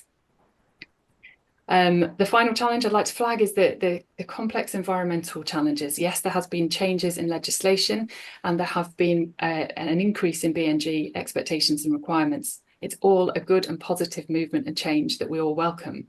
However, it does bring challenges into the scheme. So this scheme is designed to enable floodwater to pass through Hebden as quickly as possible, staying within the confines of the channel. Now, the natural vegetation such as trees, bushes, gravel banks, these all act as physical blockers and they slow down that pass forward flow. Managing that delicate balance between what is required for effective flood risk management against the environmental impacts, it's not easy. Now, for any habitat loss, suitable replacement needs to be designed and delivered as a part of the flood defence scheme. This requires negotiations outside of the immediate Hebden area, looking for partnerships with local landowners, and all of that takes time. So, as the project sponsor of Hebden Flood Alleviation Scheme, and in my role as Area Flood Risk Manager for West Yorkshire, I would like to reassure the board and members of the community that we are working really hard in this partnership to deliver these important fluvial schemes. Now, we absolutely acknowledge that Hebden scheme has been a long time in the making. It is actually recognised nationally that working in the Calder Valley has distinct and unique challenges that set it apart from other areas. Now, looking forward, we do need your continued support as we navigate the final stages in Hebden Bridge. We need your support at planning. We have worked hard to overcome these challenges, but it's also important to recognise the scheme will never be able to satisfy all. But fundamentally, the fluvial scheme will provide that increased safety to those living and working in Hebden Bridge, and that is our priority.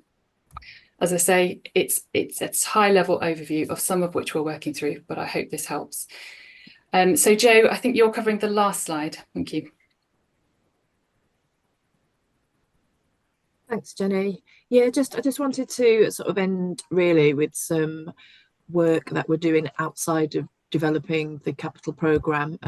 We do an awful lot of outreach work specifically within Calderdale, so working with schools, not just on increasing their understanding of flooding in Calderdale, but also their career development. So we've done sort of mock interviews, etc., with colleges, with A-level students.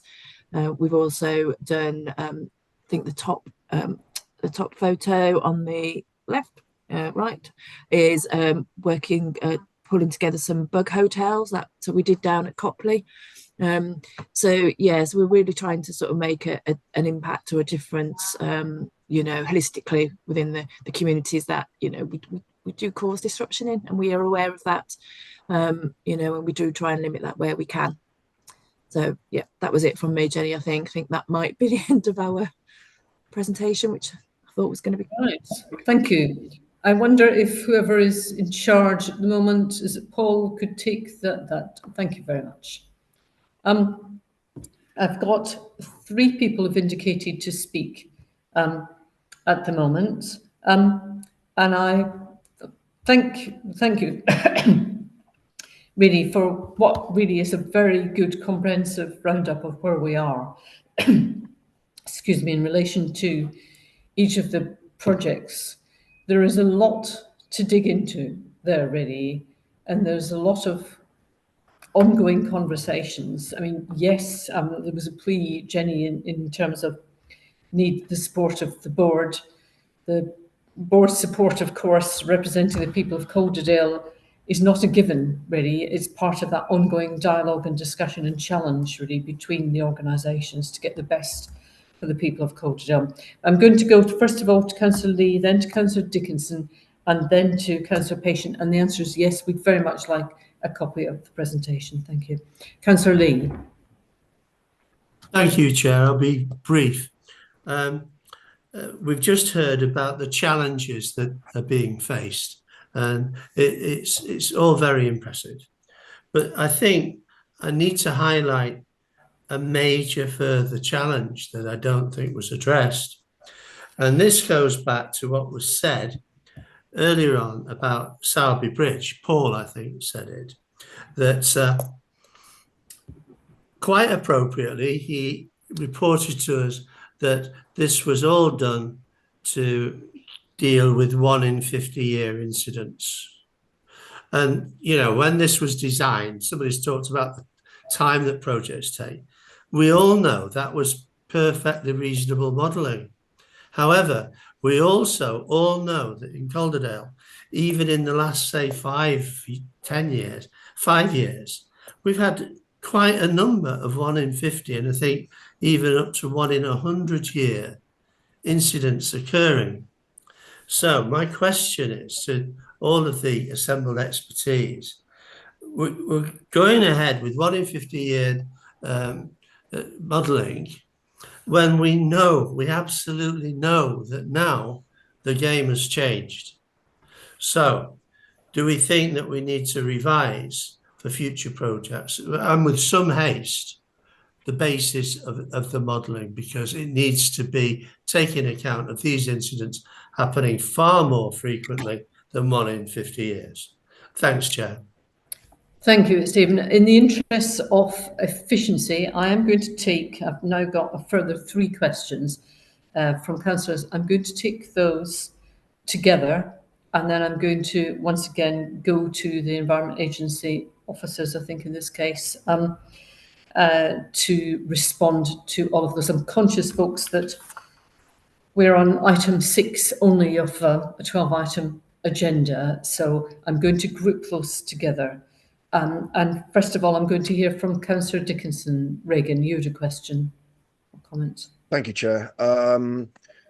Right, well, with my usual skill, I'm going to shoehorn in the local plan into the discussion. But because it does have a wider structural implication in terms of the, I'm returning to the theme of culverts particularly.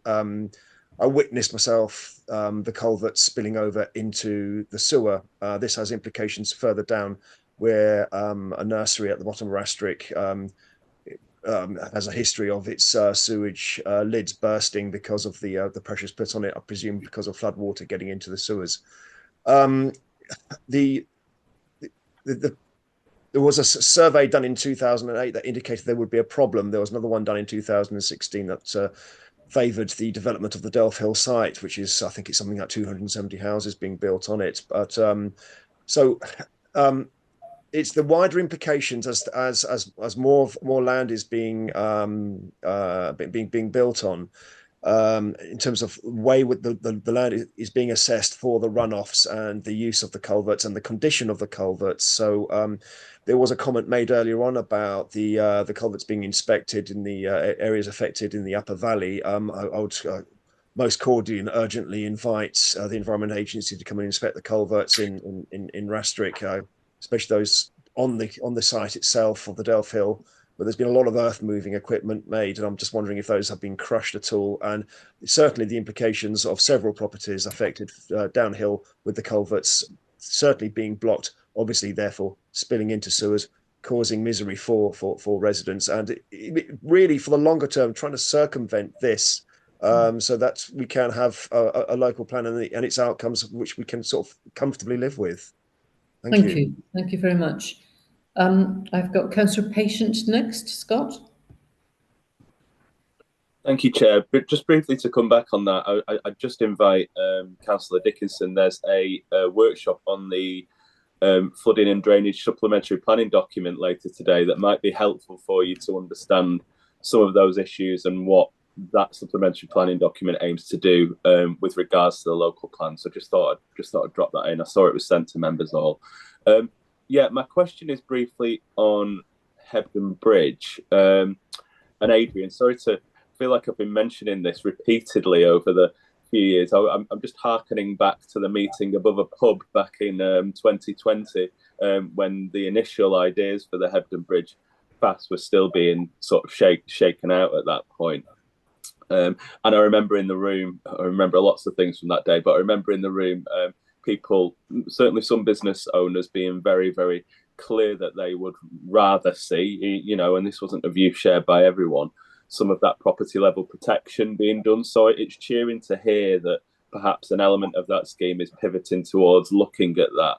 But I guess, as with anything, the devil is going to be in the detail, isn't it? And the devil's also going to be in the communications of this. So I know you do the regular stakeholder meetings and stuff, and they're great. And I know you've got one this evening, which I've endeavoured to get to if at all possible. But I think as things have slightly changed for the moment, and as there is some unsurety as to what the scheme looks like or how it might look like, you know, over the coming years, and that's separating out Erindon and Stubbing Home, making sure those comms are airtight and we do that well as a partnership together is going to be critical going forward. But thank you. Thanks for the brilliant update and the presentation. Echo James' comments as to how good it was. Thank you. I think I translated some of that as get on with property level protection, but I'll leave that to yourself and the Environment Agency to follow through. I've got Councillor Thornham next. Kelly? Thank you, Chair. Yeah, I just wanted to ask, as I suppose a layperson who's coming into this brand new, well, first of all, I just wanted to say thank you. That was a brilliant presentation, and I've learned so much.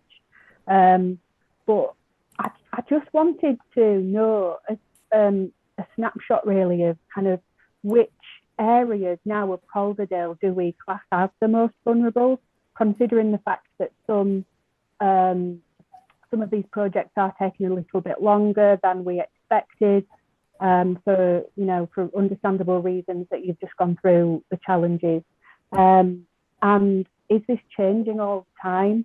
And what we're doing to mitigate against this, to protect against risks to life and property in these most vulnerable areas. So it's kind of, yeah, it's as somebody who's coming in new to this, really, just to, if you could just give us a brief snapshot of where they are. Thank you. Thank you. And that fits with Councillor Lee's question about climate change and the way in which the global picture is changing as well, so the local schemes do get completed. Thank you. I've got Josh Fenton Glynn now, and that's the last one I'm going to take the time we've got available for this board. Josh.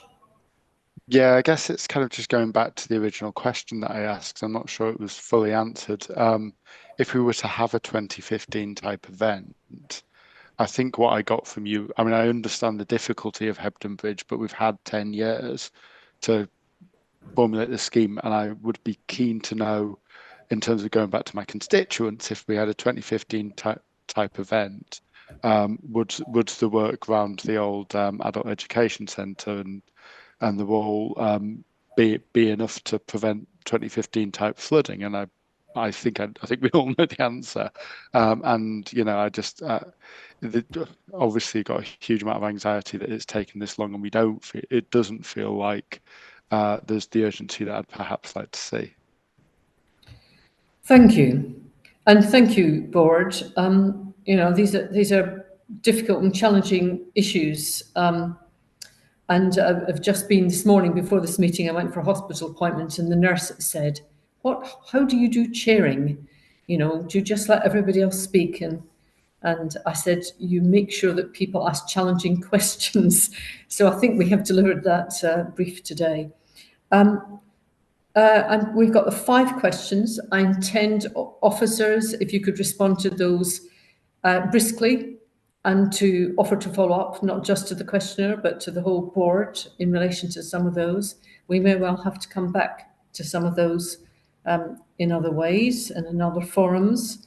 I've got, first of all, Councillor Lee, particularly in relation to a challenge about the 1 in 50 and other ratios that Environment Agency and others use, particularly in relation to Sowerby Bridge. Let's take that one first. Who from the Environment Agency wants to field that one? I can. Go on. So in terms of the standards of protection that we deliver for flood alleviation schemes, we will target the highest standard of protection for a community that we can, in terms of it being cost beneficial and also ensuring we're not passing on further flow to another community, and also making sure it's in keeping with that local community. So the standards of protection can vary in the different areas. As part of the modelling and the development of that standard of protection, we do take into consideration climate change and the changes that increased rainfall and more severe weather events may bring. So that standard of protection does take into consideration climate change. But obviously, as we get to the end of the design life of those projects, then we do see the standard of protection start to drop, and that's where potentially we would look to implement further measures if possible. It is important to look at these projects not on their own, and that's why this Calderdale Flood Action Plan is so important for the resilience of the community. We might look at a project in Sowerby Bridge or Hebden that has a certain standard of protection, but then they are further complemented by all the great work that's happening on the hillside, the natural flood management, potentially the use of the reservoir trials, and hopefully the longer term use of the reservoirs. All those elements are combining to increase the standard of protection that these hard engineered schemes are offering within the local areas. But I think, touching on Councillor Thornham's question as well, within some of these communities in Hebden Bridge, we are in rapid response catchments. There is always going to be a flood risk to some of these areas, no matter what we do in terms of natural flood management, using the reservoirs, building defences in the towns. There's always going to be a risk to those communities. And that's why it's really important that the communities are well aware of flood resilience measures, what they can do with their own properties, whether it's implementing their own property flood resilience measures, as has been done sort of after the 2015 and 2020 measures. Loads of the properties in Hebden Bridge, particularly the businesses, have got their own measures on, raised electrics, air brick covers and door guards to help protect themselves. We've got a flood warning service, which includes sirens along the Calder Valley, which residents within the flood warning areas can sign up to. They will receive flood alerts to let them know about bad weather coming in, and if they are at risk of upcoming flooding, they will receive flood warnings. And it's about making sure that all those communities have their own flood warning plan, their flood evacuation plans, flood management plans in place, so they know how to respond when a flood incident is likely to occur. Thank you, Christian. And you have sort of answered Councillor Thornham's question as well, in terms of where's the most vulnerable, really, and it is in those areas with the responsive rivers that rise very, very quickly, extraordinary. So I wouldn't necessarily like to live by the Ouse, because I like living by the River Calder, but the Ouse goes up slowly, really, which is why you can have the barriers and so on. The River Calder, you take your eye off it and you look out the window again, and it's gone up another 4 feet. It's extraordinary. Thank you. Can we come on to, and I'm not sure who's going to take it, Councillor Dickinson was raising particular ward issues, which I'm sure officers have taken note of in Restrick, but also, once again, this question of the wider implications of the assessment of culverts. Who wants to field that one? I think that can come from me, Chair. Ed. Yep, thank you. So yeah, I can see there's a chat going on there between Councillor Dickinson and Councillor Patient about that specific issue. Yeah. But in terms of the local plan and how we develop that in comparison to how, you know, where the culverts and how they're assessed, I think we've got the flood risk and drainage SPD, which I'm presenting on tonight actually, which goes into some of the detail and how those assessments are made. But yes, without a doubt, when sites come forward, the assessment of the outfall of the surface water from that site is something that our team, the flood risk management team, needs to look at carefully, and we make sure there's essentially the correct investigations and calculations are prepared on a site by site basis. But yeah, definitely come up if you can get there. Have a look at the SPD tonight, or if not, that is enough advertisements for the briefing on the SPD for councillors. Obviously, other people will be watching this.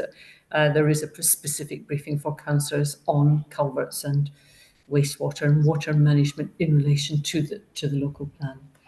I'm going to go on, Councillor Patient, to your point, and you made some comments. I took it specifically in terms of reassurance about the Hebden's property level protection was your specific question. Am I right?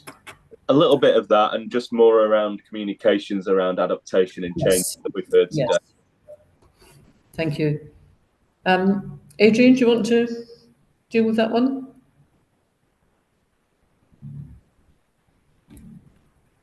I think I'd probably have to hand back to Christian or Jenny on that, Councillor. Thank you. Happy to take that. I was expecting that. I was ready. Yes, so absolutely communicating this change and talking about what that means for people in terms of, you know, the role that they play in understanding what that property level protection will provide for them, what their role is in that, you know, signing up to maintenance agreements, etc. That will all be a critical part of the communication package with the Hebden Flood Alleviation Scheme. Thank you. I think there is an underlying message about clarity about that communication, and also that understandable anxiety that people have, of course, but also a real desire, and I think Councillor Lee mentioned it earlier, in terms of getting on with it, really. It's, last question to deal with then, because I think we've dealt with Councillor Thorne's question, Josh Fenton Glynn seeking definitive reassurance in written and authorised and quality assured in terms of the people of Hebden Bridge and question of safety and protection. Who wants to take that one? I will start, and if Adrian, if you'd like to step in, please do. But yeah, in terms of covered a couple of examples of where we've accelerated some degree of early works. It only scratches the surface. You know, the 2015 event was we believe a 200-year event. It's huge. And another key part of the communication as well is that, you know, this scheme won't protect to that level. It can't. You know, this would require a fundamental remodelling of what Hebden looks like if you were to defend against that event. You know, all we can say is that, you know, as the detail, as the pricing starts to take shape, we've got the detail. It's now the pricing element that we're working through. If there are elements of that we can bring forward, we will. We've got precedent. We're doing that elsewhere in the valley. You know, the large project review, which is our assurance board, they support us in accelerating the programme where we can. So we're pushing against process as much as we can. Thank you. And thank you. I think generally the board were very pleased to have that level of detailed reporting. And of course, previous meeting, I think, was postponed because of general and local elections, etc. But we will be having a meeting early in the new year, really, and it would be very useful to see responses on those. I had declared an interest at the beginning of the meeting, and I declared that interest because I'm affected by a number of the schemes and been severely affected by flooding in the past on more than one occasion. But I chose to stay in the meeting because I think it is useful to have some of that lived experience, some of that dreadful lived experience of flooding. And I would absolutely endorse what various speakers from the offices have said in terms of it is all the elements of the schemes. We sometimes focus on the hard engineering. It is all the elements, as Councillor Lee said, the reservoirs, people are mentioning the culverts and the surface water, the natural flood management. It is all of the elements of the schemes. And those of us who live most at work, most at risk. Actually, one of the things I think we can pass on to other flood-related areas is actually about community resilience and adaptability, and to come back to what I said earlier, how we live with water and how we manage water, really. And I think there are things that we do across Calderdale, not just in the Upper Valley, that I think are useful lessons in terms of our partnership with the agencies. So thank you for that very useful discussion. I'm going to move on the agenda, if I may. And I know that in terms of some of the highlight reports, there is actually very little to report because work is simply continuing and there's nothing unusual. So I'm going to romp through those pretty briskly. I'm warning you now, folks. Natural flood management, oral report on that. Who's going to take that? That's coming from me, Chair. Thank you. Mark, can you share the presentation that I sent, or are you going to send over the hosting to myself? If you can romp through that as briskly as you can. I'll send over the host, Ed, so that way you can go through it quicker. Yep. Okay. It's a very short presentation, Chair.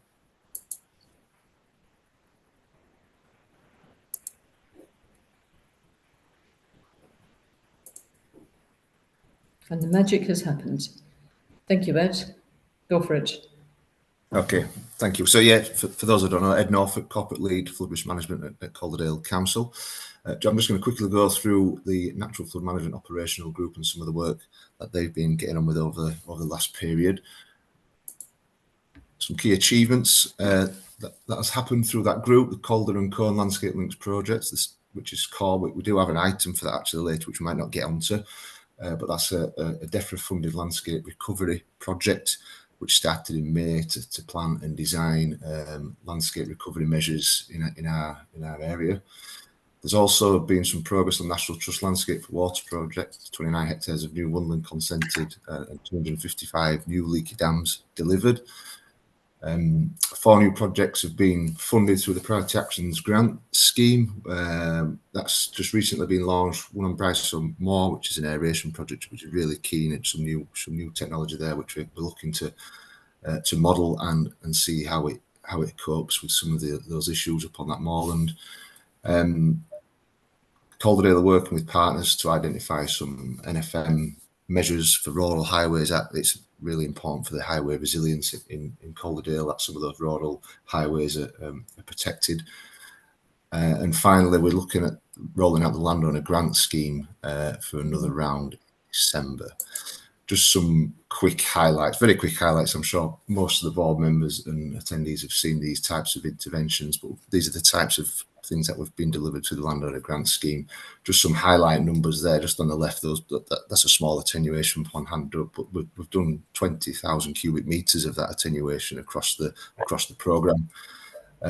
Similar to the scenes shown in this middle picture, we've done around 1,800 meters of that, and that's really helped some of those steep woodland catchments that we've got to capture the water and help the vegetation grow in those areas. And then on the right there, we've got leaky dams. We all know what leaky dam is, but around 300 of those have been delivered through the landowner grant scheme. And just another quick one at Pecketwell, where we've used the landowner grant scheme to use the mechanics of that scheme to help deliver what you can see is some small attenuation ponds. But we've used, although the money's not come through the landowner grant, we've used property flood resilience grants, but some of the learning and some of the stakeholder engagement has been used to deliver what's a fantastic scheme. Calderdale Flood Action Plan, been mentioned briefly by the Environment Agency. We've got a couple of actions in there. I won't go into detail. They're all fairly self-explanatory. Just like to pick up one there though on urban NFM. That's quite a big piece of work I think we need to start moving towards around sustainable drainage. Went up to a site visit at Mixenden, Ash Green Primary School the other week. There's a really good example of some highway work that's been delivered through our highways team, where we've got some soft suds landscaping to manage surface water. Yorkshire Water are also there, so it's potentially going to be looked at to see what sort of impact that has on the combined sewer overflow. So there's lots of work in that area that we want to progress on. And again, just for the forward plan, just looking at seeking some further funding to support what's been a great successful scheme, the landowner grant scheme. We need a sustainable model. That's some work we're planning to do. And then, yeah, identifying dependencies between other programmes of works, including the core project, Landscape for Waters, that's happening in our region. Thank you. Thank you. Thank you very much. And that was a brief as promised. And you're absolutely right. The landowner grant scheme has actually been fantastically successful and needs to be further rolled out. It'd be useful to have some case studies if some of the landowners were happy to be interviewed in terms of the schemes and the kind of things that they've done with the money and the way they've worked with the council. I think it'd be great to hear some of that. Thank you very much. I'm going to go on to, is there any report from the community resilience work? Katie, Kimber? Yeah, just a really small update. I wanted to focus on the, when Jenny brought up the slide for the flood action plan updates. I don't know if we can get it back on, but I just wanted to highlight some of the stuff that community resilience had done since the start of the plan, really. And just important to mention that all these things that we've talked about today, capital schemes, NFM, or business grants and things like that, is all, you know, it directly affects the community in any way, shape or form. So the group, the community resilience group, is massively important. Some of the achievements just need to be noted. So if you can have a look at the plan and the infographics, the new infographics that have been done, you'll see some of those updates and the incredible amount of money and effort that's gone into protect our communities across Calderdale, and really importantly around mental health. We know that the West Yorkshire Flood Innovation Programme have got work going around on mental health that will benefit the whole of West Yorkshire. It'll be piloted in Kirklees first, and then it will be shared learning across West Yorkshire. So going forward with our group, we'll also be going to 6 monthly meetings. I'm going to jinx us now, and it's mainly because we haven't had any significant events. I'm going to say it, and I'm going to keep positive. So I know Janie's cringing, and some of us on this partnership have been directly affected by flooding, and it's a very delicate subject. So the community resilience plays a huge part in that. So we will be going forward with our meetings, and we'll always have a substantive item on there that will be around a scheme that is currently going on in Calderdale, so that all members can be updated on that. We will also keep looking for new membership as well, so that we can keep it varied. So yeah, just take away from me, just have a look at that infographics. It's really important to note the achievements that have happened in Calderdale and not dwell on any delays or negative parts, because we have done an awful lot. Thank you. Thank you, and thank you, Sheila, for sharing that document. Yes, we're not dwelling on the negative, Councillor Kimber. We are carrying out our job as partners and peers in terms of making sure that we get the best possible outcomes, hence the challenging and probing. So we're going to keep that up. Thank you. Item 9, communications. Lauren, is that you? Anything particular to report? Yes, thank you, Chair. I've also done a presentation. It was supposed to last around 10 minutes. So if I whiz really quickly through it, Mark, are you able? Very quickly. I can share the presentation as well so that everybody can see. And obviously there's an email address on there for questions as well. Give us some quick highlights, and then we can send it to all the members of the board. But if you could be very quick, I know people have got other meetings to go to and trains to catch and things like that. So if you could be as quick That's fine. That's fine then. So if I'll leave the presentation then. Yes, give us the Okay. hand. Perfect. So the comms objectives have to be to communicate flood recovery and resilience efforts in Calderdale, to obviously improve community resilience before and after flooding, and to highlight the climate emergency action. So we've had some key achievements, which obviously include the communications campaign for the launch of the refreshed flood action plan, which actually only launched on Tuesday. We've also completed a campaign to promote the NFM priority grants, and we continue to collaborate with key strategic partners on flood resilience, developing that joint forward plan, and we lead on the flood communications group. We produce a monthly e-partner newsletter and have continued to release press releases. So yeah, I'll send a much more detailed presentation that touched on all the things we've done for the flood action plan refresh, and you can see now that it's online on Calderdale on the link that Sheila's shared. So just going forward, we'll still need to advertise that further. We're going to do that by doing some social media adverts. There'll be a press release, and we may even need to do some hard copies, or we can do some flyers, really promoting the flood action plan to the general public. And then actions for the future. So we're going to continue to develop the Iron Calderdale website, improving the accessibility and the content, and we want to improve that brand recognition. So that's really, really quick highlights from comms. Excellent. And actually the work that's being done is excellent. And reminder that the communications, I think, has been one of the real strengths of the partnership work that we've done in Calderdale, actually. Thank you, Lauren. And a huge thanks from the Environment Agency too. I think it has made a difference to what Katie referred to earlier in terms of mental health and reassurance, and feeling you have trusted sources of information in an emergency is really important. Thank you. 10 highlights, highlight reports from the partnership groups. Yorkshire Water, Emma, anything further to add? Sorry about that.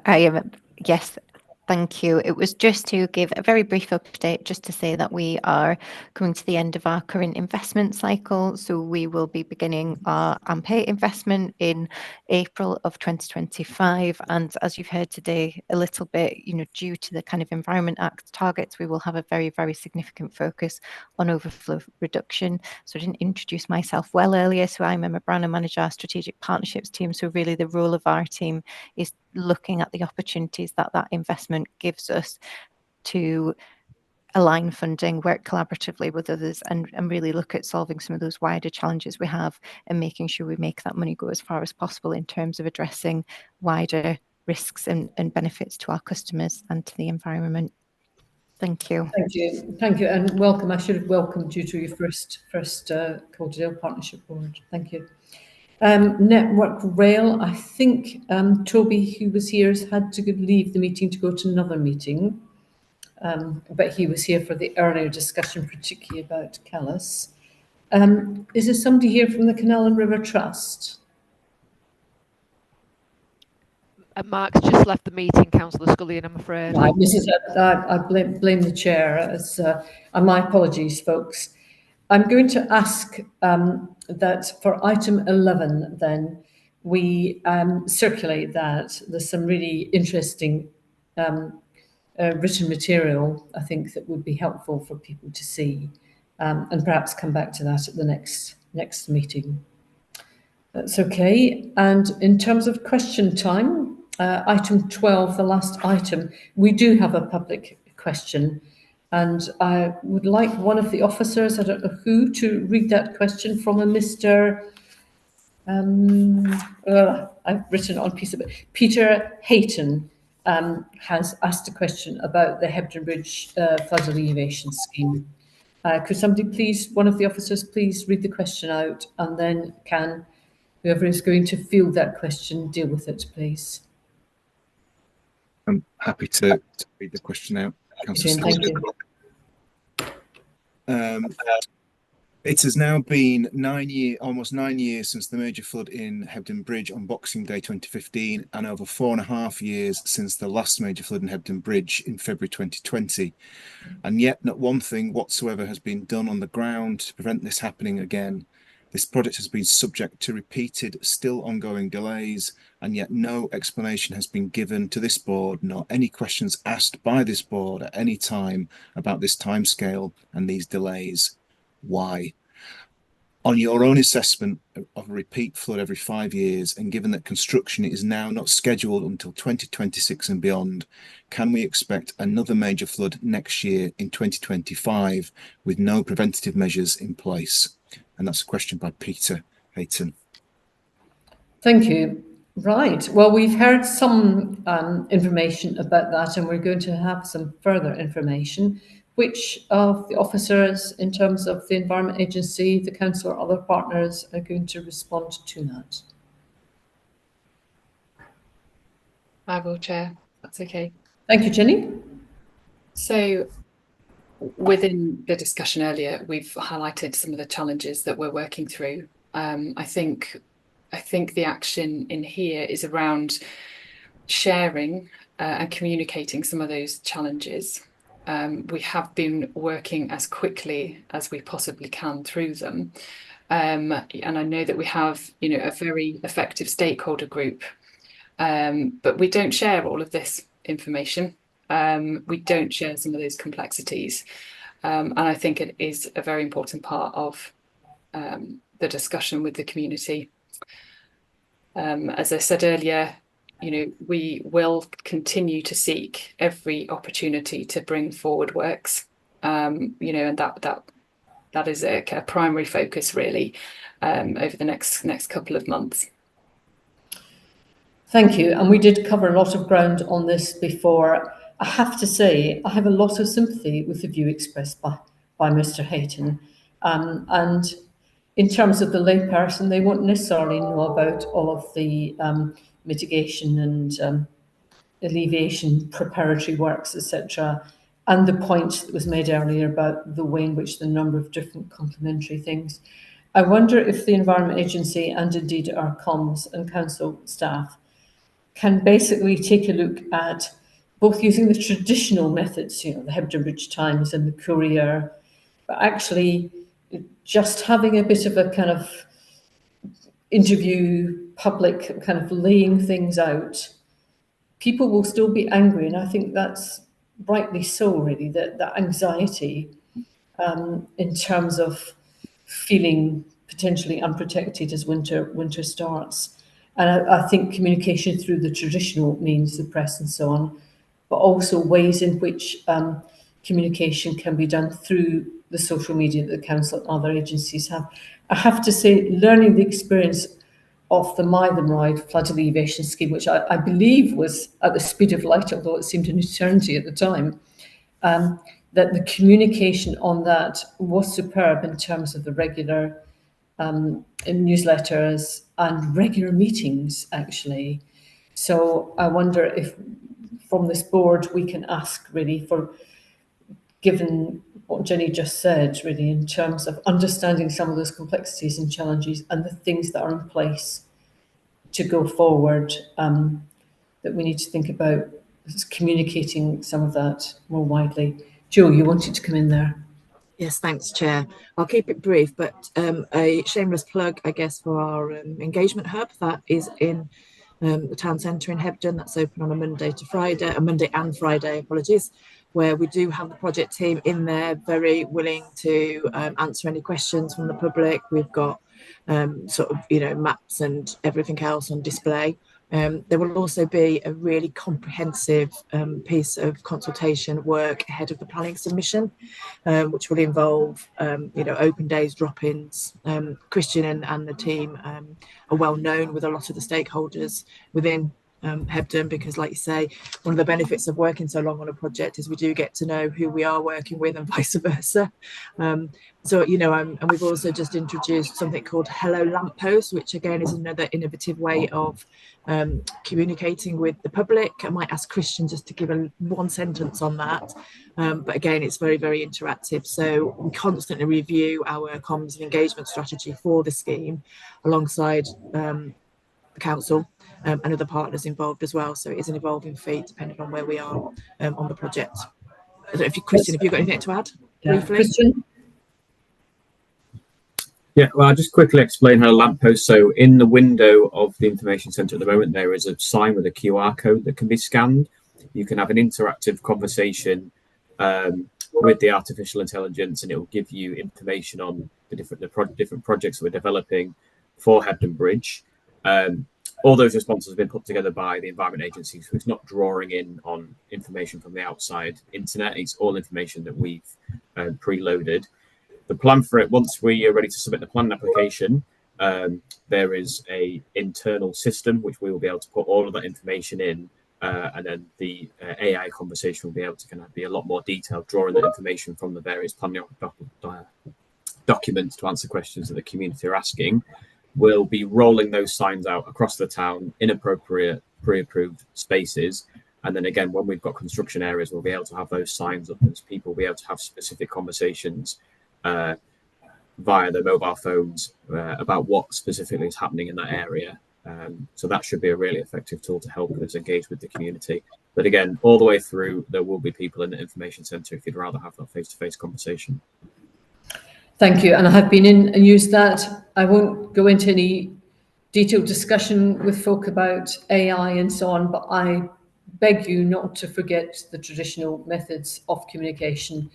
And I think this board throughout, we are exhorting you to do better, you and ourselves actually, as the council and the other partners really. We must actually communicate clearly with the public. I know that messages are complex, but as simply as we possibly can, people deserve to understand what the challenges are. People are not stupid. They understand the complexity and the challenges and the financial and other constraints, but they do deserve some of those messages very clearly. I'm conscious that people are already going, and I want to thank you all for really great contributions actually for this board. And I look very much forward to the next one and to further development. And thank you so much for all the work that you've done, folks. Really, really appreciate it. And fingers crossed for more sunny, dry days. Thank you very much. Bye for now. Have a good day. Thank you. Bye. Thank you.